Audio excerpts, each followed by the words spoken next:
Hello and welcome to this channel. I share tips and tricks on how to get the most out of X-Plane 12. And today we're gonna try a little adventure testing the capabilities of our Cessna 172 at the highest elevation airport in the US. That airport will be Lake County. And here we go. I'm going to show you that airport right here on the map. And the elevation of the airport is 9,934 feet. Now, what's interesting is the service ceiling of the Cessna 172 is anywhere between 12,000 to 14,000 feet. So as you look at this map and you look on the map, the highest area in this square is 14,800 feet. And this is our flight plan. So we're going to depart from Lake County Airport, going to go up north, climb as best as we can. Then we're going to turn east and fly along this way to land at Colorado Air and Space. Let me show this one right here. Air and Spaceport over here. So that's going to be a beautiful flight. Now, some things to learn. Here we are. We're going to set our cruising altitude not to 15,000 feet, but actually we're going to have it at 14,500, which is the absolute maximum height that this airplane is going to probably climb. I'm really pushing it here. So it is the wrong direction for flight, but I'm not going to try to climb to 15,500 feet in a plane that caps out at 14,000 feet. So for this flight, I'm planning this in the morning, so that way we can get the best performance out of this airport. And as you can see, as we go along the way, we're going to be really close to some of these peaks. So it's going to really test our ability to climb and get above the peak. So that's going to be our challenge. So let's look at some of the details about the airport. We'll go back to the departure airport. Show information. So here's the airport. Elevation 9,934 feet. Transition altitude 18,000 feet. Don't need to worry about that because in the Cessna 172, you're never getting that high. Here's the weather. Now, this is not the weather at the time of the flight. This is the weather at the time that I'm recording this. So winds are out of the north at 5 knots, visibility 10. So that's pretty good weather. And this is the NOA weather station, which will be a little bit different than the sim weather, but it seems to work out. We've got one wrong runway. It's 6,406 feet, pretty long, and it is narrow, 75 feet wide. So if I were to land at this airport, it would really skew my your normal approach, because most of the time I fly into runways that are 150 feet wide, and if you fly into narrow or a runway, it's going to give you an optical illusion that you're actually higher than you are. So you got to be careful about this so you don't fly a low approach. And especially in the mountain range, you may not have the performance to climb back on glide slope as you're descending into the airport. So that's our departure airport. Our arrival airport, Colorado Air and Spaceport, is at a much lower altitude. So transition altitude is still 18,000 feet. We're not worried about that. The field elevation is, did I pass that up? 5,512 feet, which is much better than our departure airport. So our big challenge is going to be to climb over that mountain range and then get on course using the Cessna 172. I wanted to show you something else about a little nav map, but I forgot it. Oh, no, I remember. So what took a long time to record this video is my elevation data on my flight plan elevation profile was missing. So I was able to bring it back by simply clicking on the gear here and going to cache and files. And instead of doing offline global elevation data, I said use online elevation data. And that pulled up that data and allowed me to demonstrate to you what that profile is going to look like. Now, this window is pretty informative. You can look at your vertical profile right here. You can increase the vertical or zoom in on the vertical, and you can also zoom in on the lateral. So you can see at about this mile right here, the ground elevation is 13,634 feet. So if I reach this point and I'm not above that, that means I'm going to fly into the mountain. Another cool thing about Little Nav Map is if you mouse over your airfield, it will give you a summary of all the information about the airfield as well too. So that's very helpful as you're planning your flight. Now, the last thing that I will say before we jump into the flight, this is a high altitude airport. I don't have any high altitude training. If I were to attempt this in real life, I would team up with a flight instructor like Flight Quest and then go for 2 or 3 hours of high altitude mountain flying training before attempting this. Otherwise, I would be much better off flying that DMER training that he did last week and shared as well too. If you want a link to that video, simply click in the description down below and you can learn everything you need to know about the DMER, which is a much safer thing to do than to take a inexperienced private pilot for his first time in a mountain range in a Cessna 172 trying to fly over the mountains from a high altitude airport. So in real life, I would not attempt this without training. What I really enjoy about this simulator and all simulators is that you can attempt things that you wouldn't necessarily do in real life without risking your life and see how it would work out. Now, again, I cannot stress this enough. If you're going to fly in the mountains and you fly a lot in the East Coast at close to sea level, make sure you get some training before you do this so that you don't end up a statistic. In the sim, you can do whatever you want. So that's what we're going to do. So if you watched this long, so excited to share this flight with you. I'm not going to do the whole entire flight, but I'm going to just, because I actually flew this segment already, we're just going to look at the playback together. And so if you've watched this far, thank you so very much. And to my newest subscribers, so glad that you join on this journey. Every time that you subscribe or give me a thumbs up, it makes me feel so good inside and lets me know that I'm on the right track. So if you're new to this channel, this is the type of content that I put out. So please, if you're interested, subscribe, give it a thumbs up. That lets me know that I'm on the right track. And if you watch this far, the next time you hear my voice, we will be in the airplane departing out of Lake County Airport and flying over to Colorado Air and Space Port. Okay, here we are. This is X-Plane 12.3.1, just updated yesterday. So we're here in the new simulator. It just came out of, didn't even go into beta, it came live. I flew this segment in 12.3.0. So we're going to just look at the playback, and to look at your playback, you simply click on load save flight, and we're going to look at the replay. And the flight that we're looking for is the one that I did. There we go. This is it. Found it. So here we go, and flew that segment on Sunday. And we're going to look at the playback and see how I did. All right, so let's go ahead and load it. In addition to 12.3.1, there's been several updates. One is to the EFM for the Beach Baron, so I downloaded that, and also the Q4XP. The Dash 8 got an update with the radar, the weather radar, and so that is amazing as well too. So here we are in the airplane, and we're playing this. So this is me, just to give you a quick tour of the high altitude.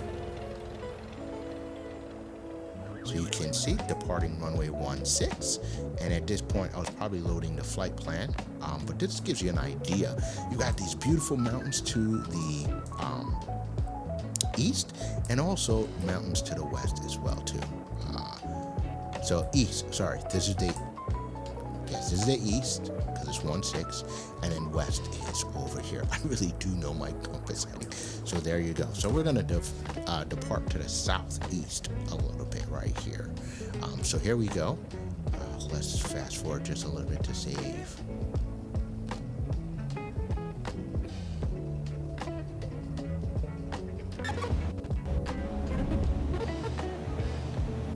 So the first thing, as we're doing this, you'll notice high altitude.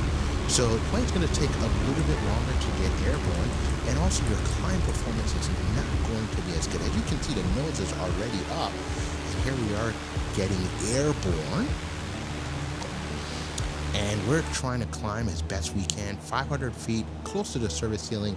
I don't know that you get this great climb performance, but I'm departing in the morning, so the air is much cooler. So if I were to actually plan this flight out in real life, a morning departure would probably be a safer departure. You can see climbing at about 500 feet per minute, and I'm starting my right turn onto the flight plan. You're not seeing the flight plan loaded here because again, I can bring up the flight plan. Let's see. Let me do this. Oh, there it is. The flight plan is loaded. So we're going to see this really quick. So there you go. I'm getting ahead of myself. So as we're turning again, you can see that I'm turning to the west, and then we're going to turn to the northwest and start climbing out. Climbing at 400 feet per minute, that is expected. I think that's pretty close to real life. Now, of course, I've never flown a Cessna that high. The highest that I've ever flown was about 10,000 feet. And I just climbed up to 10,000 feet and then came back down, just to say that I went above 10. I went up to 10,000 feet. So here we are. We're at our airspeed, 75 knots, climbing out. And then we're going to turn on the autopilot. But as you can see, this plane is doing pretty well. It is the Cessna 172S, I believe, is the model that I'm in at this point, and we're just climbing out. I'm going to pause for a quick second.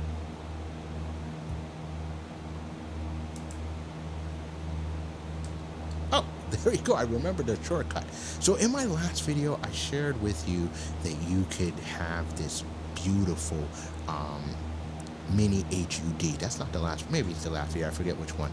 And this information is very helpful, but when you're flying and you're planning a flight like this, it could be a little distracting. So I made a shortcut key, Shift Command M, and that makes it disappear. So that way we can get it out of the view and then focus on everything that's happening in front of us. So here we are, we're climbing out. Gonna look outside the window. And as you can see, elevation is quite high. It's a beautiful, clear morning. And so we're very excited about that. And for scenery, this is simply Sim Haven and the stock scenery. In fact, I've been thinking about removing the Sim Haven and just keeping the stock scenery. For me, it is good enough for horseshoes and hand grenades, but I also do enjoy the Sim Haven. I'm just trying to see if I remove it, how different the experience is going to be. But I've been using Sim Haven, or that's what I call it, but it's Sim Haven for a number of years. In fact, as soon as I installed X-Plane 12, that was probably one of the top 5 things that I did. So we'll probably keep it for now, and then we'll see how it goes. So as you can see, I'm out here, got this mountain to the right of the airplane, and if you keep looking to the right, you got another mountain range. So I assume that people who fly in and out of this area, they know the mountain passes and they do the mountain flying, because climbing out to 14,000 feet, especially on a full load in the middle of the summer, is not going to happen in a Cessna. Excuse me. Oh! That came up. Don't know what that's all about, but here we go. So we're climbing out, we're doing pretty good. Gonna fast forward for your time, just to save you a little bit of time. Here we go. Now this part was interesting. When I was flying this leg, I kept looking out the window and I was just like, man, look at this plane. We're climbing, we're doing the best that we can, but we've got this mountain range right here. And on Google Nav map, you saw that that was one of the ranges that even at 14,500 feet, we would just clear it with just barely 1,000 feet to spare. Maybe 600-700 feet would be the clinch. So as you can see, there is not a lot of room. Literally in the airplane, I would be picking up my feet at this time as I fly over this range. So look at that, look outside the window. Boy, I tell you, if I had an engine out situation here, I would just turn off the sim, go upstairs, get something hot to drink, and just call it a day. As you can see, I'm barely flying over this peak. And we're still climbing. We still got a mountain in front of us. So let's just fast forward just a little bit for the sake of time. Here we go. See that filling up the windscreen? Look at that. Now, at this time, I'm on the autopilot, and I'm trying to get the best climb performance, you can see I'm barely climbing at 200 feet per minute, and that's just to keep the speed up. And look at that. We're going to look outside and see what that looks like. That poor Cessna is giving it all it's got, close to service ceiling, and look how close we're going to come to this mountain range. Look at that. Someone down there at the peak of the mountain could literally throw a rock and hit the windshield and take this airplane off. So look at this. So from the inside, look at that. Just how close we came to that. So Flight Quest 40, if you saw, you would not be proud of this, but this is me just being a test pilot. So we're still climbing out. We're going to try to get to 14,500 feet as we're climbing out over this mountain range. But again, scenery is beautiful.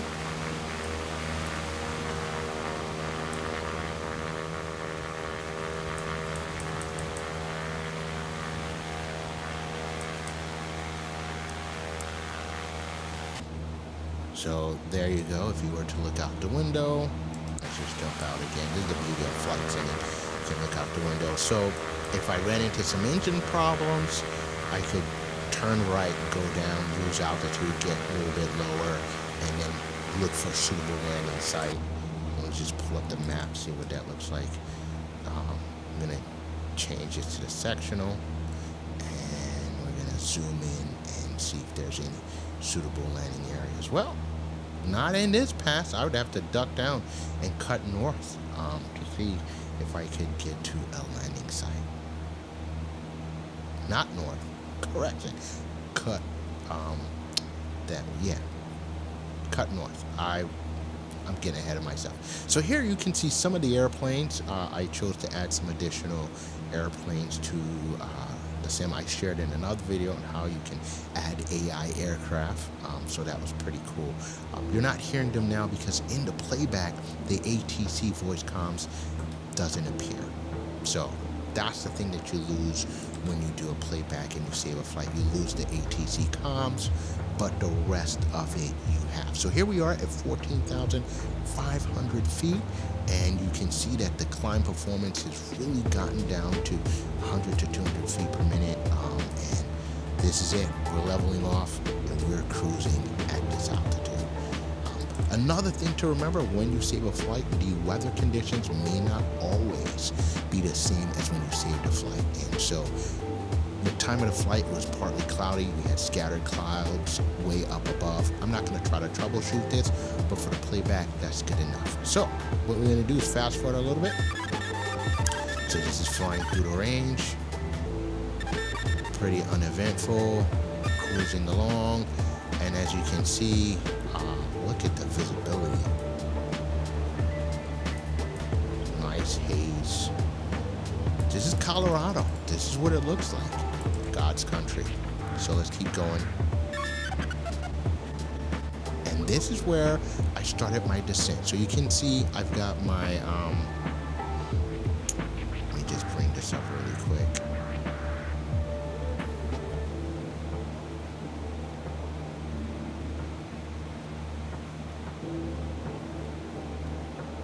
Okay, so I had set my vertical navigation so I could start my descent before I contacted ATC, because when you're more than 20 miles away from the airport on the ATC command window, you may not get a choice to land at your desired airport if you're doing flight following. You've got to get within 20 miles of the airport before you can select it as an option to descend. But again, at 14,500 feet, you got to start your descent a little bit early to land at an airport that's 5,500 feet. So you start your descent, and then once I was about 20 miles, I was able to indicate to ATC that, hey, I want to land at Colorado Air and Space Port. So now I'm still on the path descending. They haven't given me vectors towards the airport. I'm going to fast forward just a little bit. And this seems to be where they turn me. Not quite. So see, we're descending. We're out of 10.5. And now I'm on vectors. So basically, ATC has taken me off of my flight plan. And again, this is simply Sim Haven. Look at that. So Scenery is pretty good, I must say. I enjoy the scenery on this sim, and that's all I will say about that. Not going to start a debate over scenery here. And then we're continuing our descent. Again, ATC has given me instructions. You can see speed's 100 knots. Planning my descent. And here we are, leveling off at 7,500 feet. That puts us about 2,500. We're turning our base leg towards the field. So if we look out the window, you can see. Here we are.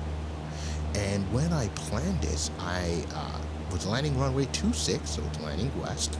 And then what I also did is I programmed the approach on the Garmin. So I had the RNAV approach. It did not give me vertical guidance, but it gave me lateral guidance, horizontal guidance. So when I flew the approach, I was pretty proud of this. I used the rate of descent. Basically on the autopilot, you can decide your vertical speed, the rate that you want to go down. And so if you know your speed, you can set an approximate rate of descent, and that will put you on a semi-glide slope towards the runway. So I use that to cheat sort of a coupled approach. So I've got the lateral guidance on the approach, and you can see this is starting to line up. Of course, in the playback, there will be some jumping back and forth. And then with the autopilot, it would not capture for vertical guidance, but I use the rate down to plan my rate of descent down. So that worked beautifully. So here we are, slowing down a little bit. You can see that beautiful scenery. And now we're starting our descent. I don't think it captured the glide slope. I had to plan the descent. Ignore this. Again, this is the playback, so there will be some jumping back and forth, but in the regular flight, it was smooth as can be. What you pay attention to as a VFR pilot is your airspeed indicator, looking outside the window, your altitude, and your vertical speed. Once we're headed towards the runway, we would set up our heading bug to line up with the runway, just to remind us that this is the direction that we are heading. But I'm focusing on these three instruments and then looking out the window, looking at the white lights, and basically as a VFR pilot, you keep your head out the window most of the time. So you can see power setting, about 1400 RPMs. This airplane does not have a carb heat, but if I were doing my checks, I would do my GUMPS check the gear. So I'd look out the window, make sure that the gear is still attached, all right? And so you want to look down, and here you go. Gear is still attached. That's the undercarriage. You want to also make sure that your fuel selector is on both, right? You want to make sure your engine gauges are good. Manifold pressure. In this case, you don't have that. You've got your throttle, so you set your power. And then your propeller, no propeller on this. Now you'll notice that the mixture is out a little bit. It's not full in, and I've been playing around with my exhaust gas temperature to get better performance. It's still at 7,500 feet. You're pretty high above sea level, so your mixture full rich isn't going to help you. So as I'm doing my approach, I'm scanning, again visually, looking out the window, looking to the left, because airplanes could be coming in, just to make sure that no one cuts me off on my final approach. I do have my clearance from the tower, so that means no one should get ahead of me. I also take a quick glance at my flaps to make sure that they are down, and then I'm going in. So you can see, holding my airspeed, the key to success to amazing landings in the simulator and real life is a stable approach. So you want to set markers for you, so when you're about 1,000 feet above, you want to make sure that you're on speed, on altitude, and on proper heading. If you are not on speed, on altitude, and rate of descent, just go around and try again. With this, you don't want to try to salvage the landing at a low altitude. Now in the sim, you can do whatever you want. So as you can see, slowing down to about 60 knots here. Got my power setting. I'm adding a little bit of power here because I'm a little low on the glide slope. Now I'm climbing above, and you can see that I'm a little bit above, but that's good enough for horseshoes and hand grenades. And I'm monitoring my rate of descent. So at this point, I think I was hand flying it at this point. So there you go. First notch of flaps, keeping that so my speed and And even though I'm flying a little slow with the first notch of flaps, I'm pretty sure that I will make the runway. So I'm one of those pilots that I don't go full flaps until I'm very close, until I'm assured that I'm making the runway. So again, as I'm making the approach, I'm scanning my instruments, looking out the window, looking at my fuel gauges, my fuel flow, making sure that nothing's glaring. And now we're on short final. So you can see I added my second notch of flaps, 20 degrees. The plane would balloon up a little bit, so I just allowed the speed to come down a little bit, and then I'm going to add my last notch of flaps. So for those who are wondering, here we go. Look at the performance. We're descending at 460 feet per minute, which is pretty good, and we're almost full flaps. And there we go, full flaps. You can see the plane's pitching up a little bit, and there we go.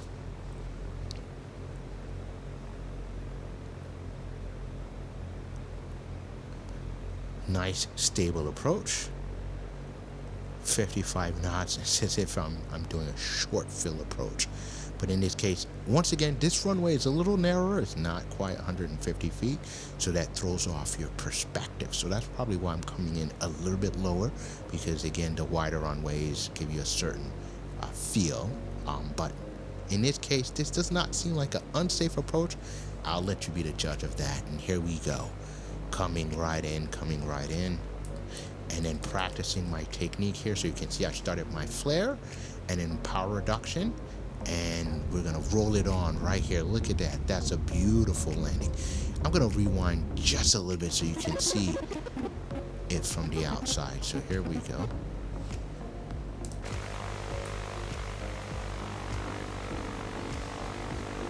Not every landing has to be a full stall landing, but I'm aiming for the piano keys. So as long as the wheels touch before this aim point and the next aim point, that means you're pretty much going to be able to come to a stop on this runway. If I had missed these marks, I would start to go around, because it is a higher altitude airport, and you don't want to find yourself in a situation where you run out of runway on the other end. I think the runway is... it's not a short runway, so for an airplane like this, you're not as concerned as because this plane can land in relatively short distance. But you want to get in the habit of landing on the keys, the biggest keys, and this gives you a little bit of, so you're aiming for this is what I do. I aim for the big fat piano keys. If I land a little bit beyond, not the piano keys, this is my aim point. Technically, I should aim here and then touch down right here. But in this case, I think I was aiming for here. And so the plane's going to float a little bit. Not necessarily float, but it's just going to touch down a little bit beyond this marker. But as you can see, not a full stall landing, but a gentle landing, a firm landing. And of course, this puts us with plenty of space to turn off before running out of runway. So you can see if we zoom out, you can see that in a higher performance airplane, especially with the runway sloping down at the end, you really want to make sure that you touch down at the beginning part of the runway. You don't want to find yourself over here trying to stop. So if I had missed those markers, I would have gone away. So here we go. This concludes our flight, our attempt at high altitude operations. Of course, with minimal preparation, I did not do a performance calculation to see if I could fly this flight, but I did. In the real world, you want to do your performance calculations and all these wonderful things. So here we are, Colorado Air and Spaceport. We are here. So if you've watched this far, thank you so very much. Your viewership means a lot to me. Hopefully you picked up a thing or two along the way. And again, if you're a flight instructor and you're like, man, you could really do something a little bit different, I want to hear from you. Just throw your comments down in the comments below. I won't be ashamed of my poor performance or my lack of planning on this flight. Now, if you've watched to the end, that means you enjoy this kind of content. If you're not a subscriber, consider joining. Would really appreciate that. And if you already have and you're part of the crew, So glad to have you on this journey. I'm going to take this moment to wish everyone, because at the time of this recording, it is before Thanksgiving. So I want to wish you and your family a happy Thanksgiving. And I look forward to seeing you in the next flight. Have a wonderful next sim session. Learn lots, have a great time, enjoy the sim, and we will see you in the next video. I remember taxiing out and shutting the plane down, so this is just a view. So for those who are on the fence, should you get X-Plane 12 this Black Friday, even without a sale, I think that this sim will give you so many hours of enjoyment that I would buy it right now.